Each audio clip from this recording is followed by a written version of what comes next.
Today I was just listening to some Kwaito music and I thought, what are some of the biggest acts that we've had over the last I don't know how many years that have sort of been forgotten and maybe are not mentioned as much as they should in Kwaito history. And here's a list of 5 acts that I think have sort of been forgotten. Jackknife. Now, when you think Jackknife, there are 2 songs that come to mind. Festa and Chomi.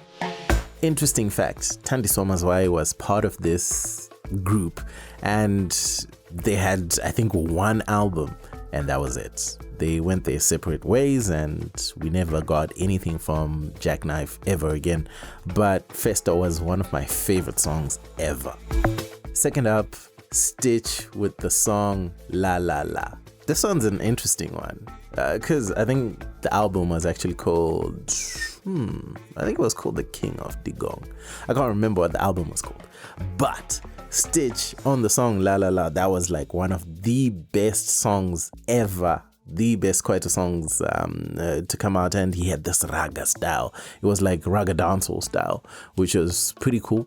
And unfortunately, I think he's late now, but yeah, one of the forgotten Kwaito acts. And next up, I don't know how you call this. I think it's called Mchalino or Macalino. I don't know if one of the 2 is right. And if you know the song Lapa Side, which is like Lapa Side is this side, that's Mchalino, Macalino, whatever you call it.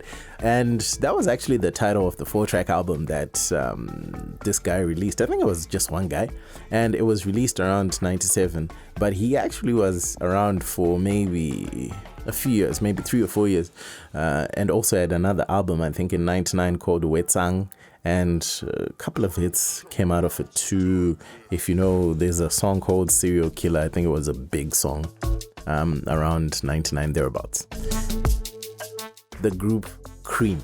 Cream was huge around the late 90s, early 2000s, I think. Huge, absolutely huge. But for some reason, they never stuck. I don't even know how else I could say it. They had such big songs, but then when we talk about Kwaito history, they're not necessarily the most mentioned group. They started really early on, like early 90s, and they were known as Da Posse. And it's a trio. One of them is late, I believe, Hayden Play Hope, and I think it was a Channel O VJ at some point. And this group was huge. They had songs like Sebayai Sola, Fly High. Oh my goodness, big songs. But when we talk about Kwaito, we don't necessarily mention them. And lastly, who remembers Papa Jeff with the hit songs Pinky Pinky and Chirwali? Those songs were mammoth. Now, this is the interesting thing.